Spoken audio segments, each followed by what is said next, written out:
புரட்சித் தலைவரோட செல்வாக்கு மிக்க தலைவர் இல்லை. புரட்சித் தலைவர் அம்மாவிட செல்வாக்கு மிக்க தலைவர் இல்லை. 2019, 2010 நாம் டெபாசிட் இழந்ததற்கு பிறகு கோவையில் நடைபெற்ற கூட்டம் என்பது கோவை குலுங்கியது, மதுரை நடுங்கியது, திருச்சி திரும்பியது என்று அவருடைய கூட்டம் என்பது 15 லட்சத்திற்கும் மேற்பட்டவர்கள் அந்த கூட்டத்திலே கலந்து கொண்டார்கள். அப்படி கலந்து கொள்கிற போது கூட அன்றைக்கும் கூட்டணி வலிமையாக வேண்டும், வெளியே சென்றவர்களை கொண்டு வர வேண்டும் என்ற நோக்கத்தோடு தான் தேமுதிகவை அன்று அழைத்து பல்வேறு பேச்சுவார்த்தை நடத்தி அவரோடு கம்யூனிஸ்ட் கட்சியை சார்ந்தவர்கள், மதிமுகவை சார்ந்தவர்கள் இணைத்து வெற்றி வாகை சூடுவதற்கு ராஜதந்திரத்தோடு அவர் நல்ல யூகத்தை வகுத்து வெற்றி பெற்றார் என்பது வரலாறு இருக்கிறது. அதற்கு பிறகு 16 அவர் அப்படித்தான் வெற்றி பெற்றார். ஆனால் இன்ற நிலை அப்படி அல்ல. வெளியே சென்றவர்களை நாம் அரவணைக்க வேண்டும். வெளியே சென்றவர்களுக்கு சென்றவர்கள் வேண்டுகோளை அதைத்தான் வைக்கிறார். நான் ஒன்றே உங்களிடத்தில் சொல்ல விரும்புகிறேன். அவர் வைக்கின்ற வேண்டுகோள் எந்த கண்டிஷனும் இல்லை, எங்களை ஏற்றுக்கொள்ளுங்கள், உங்களோடு இணைந்து பணியாற்றுகிறேன், நாட்டு மக்கள் நலன் கருதி, தொண்டர் நலன் கருதி நாங்கள் எந்த தியாகத்தையும் செய்ய தயாராக இருக்கிறோம் என்று பல்வேறு மேடைகளும் கடிதங்கள் மூலமாகவும் அவர் நமக்கு கொடுத்துக் கொண்டே இருக்கிறார். அப்படி கொடுத்துக் கொண்டிருக்கிற போது எல்லோரும் என்ன செய்வது என்று நாம் தவித்துக் கொண்டிருக்கிறோம். யார் இதை பற்றி சொல்வது என்ற நிலையிலேதான் இன்று மனம் திறந்து பேசுகிறேன் என்று இங்கே உங்களிடத்திலே நான் சந்தித்துக் கொண்டிருக்கிறேன். ஏனென்று சொன்னால் ஒரு இயக்கம் எல்லோருக்கும் ஒன்றாக இணைந்து செயல்படுவதற்கு இந்த இயக்கம்தான் நமக்கு சகோதர பாசத்தை உருவாக்கி இருக்கிறது. அந்த சகோதர பாசத்தோடு நம்முடைய வெற்றி என்பதை இலக்கை எட்டுவதற்கு மக்கள் நினைத்துக் கொண்டிருக்கிறார் ஆட்சி மாற்றங்கள் தேவை என்று. அப்படி ஆட்சி மாற்றங்கள் தேவை என்கிற போது வெளியே சென்றவர்கள் ஒன்றிணைக்கப்பட வேண்டும். அமைதியாக இருக்கின்றவர்களை நம் கழகத்திலே அவளை கொண்டு வந்து செயல்படுத்த வேண்டும்.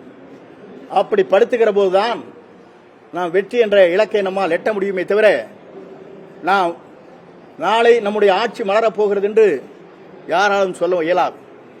அப்படி வெற்றி வாகை சூடுவதற்கு, நல்ல ஆட்சியை தமிழகத்திலே தருவதற்கு, தொண்டருடைய உணர்வுகளை புரிந்து அவருடைய உணர்வுகள் அனைத்தும் என் போன்றவிடத்திலே பல்வேறு நண்பர்களிடத்திலே இதை சொல்லிக் கொண்டிருக்கிறார்கள்.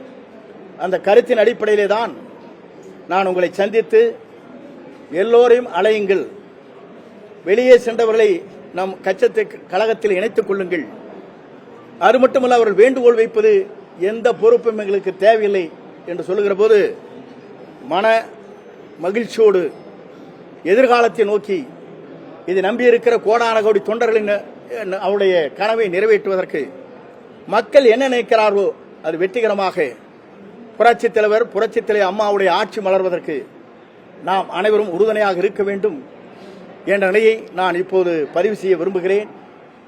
அப்படி செய்கின்ற போது அதற்கு கால அவகாசம் விரைந்து அதை முடிக்கப்பட வேண்டும். விரைந்து முடித்தால் மட்டும்தான் தேர்தல் களத்தில் இருக்க முடியும். ஏனென்றால் தேர்தல் களம் இன்று துவங்கிவிட்டது. எல்லோரும் தேர்தல் களத்திலே தங்கள் பயணங்களை மேற்கொள்கிற நிலை வந்துவிருக்கிறது. ஆகவே விரைந்து இதற்கான நல்ல முடிவுகளை மேற்கொள்ள வேண்டும் என்பதுதான் எங்களுடைய வேண்டுகோள்.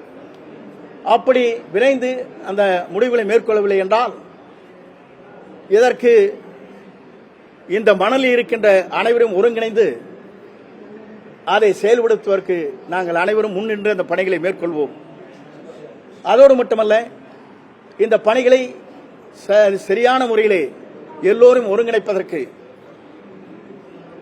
நாம் கொடுக்கப்பட்டிருக்கிற கால அவகாசத்தில் அது செய்யவில்லை என்றால் நாட்டுடைய மக்களை, தொண்டர்களை எதிர்பார்க்கின்ற புரட்சித் தலைவருடைய அம்மா, புரட்சித் தலைவருடைய ஆட்சி மலர்வதற்கு அது ஏதுவாக அமையாது.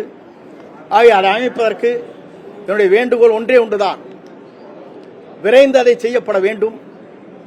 அப்படி செய்யவில்லை என்று சொன்னால் யார் இந்த மணலிலே இருக்கிறார்களோ ஒருங்கிணைந்து செயல்படுத்துவதற்கு நாங்கள் அனைவரும் தயாராக இருக்கிறோம். அது மட்டுமல்ல, இவருடைய வெற்றி பயணம் என்பது இதற்கு முடிவு வந்தால் மட்டும்தான் அந்த வெற்றி பயணத்தை நான் கலந்து கொள்வேன் என்பதையும் இந்த நேரத்திலே பணிவன்போடு தெரிவித்துக் கொள்கிறேன். நாடு நலங்காக்க, நாட்டு மக்கள் நலங்காக்க, தொண்டர் நலங்காக்க, புரட்சித் தலைவர் அம்மாவுடைய நல்லாட்சி மலர என்னுடைய பணிவான இந்த வேண்டுகோளை உங்கள் மத்தியிலே வைக்கிறேன்.